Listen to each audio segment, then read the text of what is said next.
되는데요. 방향족이라는 게 뭐냐? 말 그대로 어떤 향기가 나타나는 화합물들의 어떤 특성을 공부하다 보니까 이런 것이 발견됐는데 지금은 굳이 그렇지 않더라도 벤젠고리가 있을 경우에는 방향족 화합물이다 이렇게 분류를 해줍니다. 그래서 벤젠고리를 가지고 있는 어떤 독특한 냄새를 내는 그런 화합물들에 대한 공부인데요. 방향족 중에서 가장 중요한 것은 무엇이냐?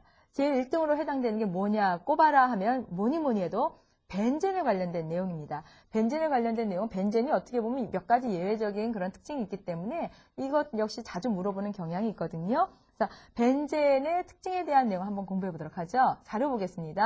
자, 여러분들 교재에도 나와 있는 그림이에요. 141쪽 벤젠. 자, 벤젠은 탄소 6개에 수소가 6개 되어 있는 그런 불포화 탄화수소예요. 이중결합과 단일결합 이렇게. 그런데 앞에서 우리가 지난 시간에 공부했을 때 이중결합은 결합 길이가 단일결합에 비해서 조금 짧다라고 얘기했었죠.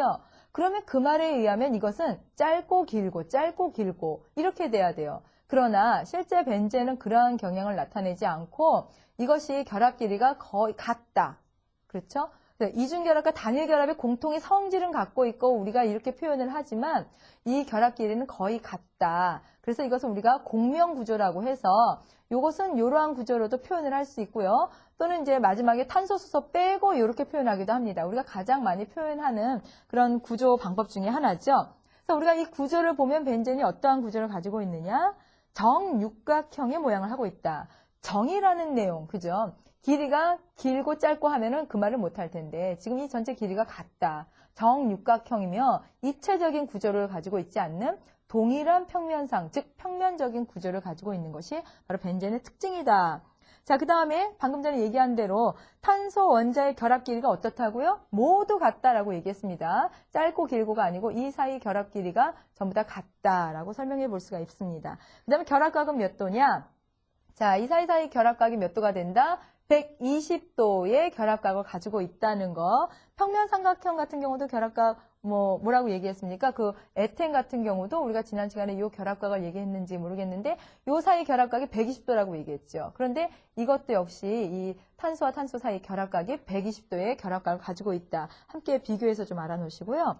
그 다음에 벤젠은 이거 지금 불포화탄화수소를 가지고 있기 때문에 우리가 전에 배운 내용대로 한다면 무슨 결합을 잘해야 되냐면 이게 깨지는 첨가 반응을 잘해야 되거든요. 그런데 벤젠은 이 구조 자체가 안정한 구조를 하고 있기 때문에 어떤 첨가 반응보다는 오히려 치환 반응을 잘하는 그런 특징들이 있다. 그래서 벤젠의 몇 가지 특징에 대한 내용을 공부를 했습니다.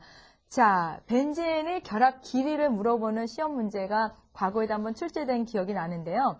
예를 들면 벤젠 같은 경우는 단일결합과 이중결합의 그 중간적인 입장이다라고 보면 돼요. 그래서 단일결합 길이하고 보다는 짧지만 이중결합 길이보다는 조금 긴. 그래서 그 결합 길이를 비교한다면 단일결합, 그다음에 사이에 벤젠이 들어가고 이중결합 그리고 삼중결합의 어떤 결합 길이를 하고 있다라는 것도 같이 기억을 해두시기 바랍니다.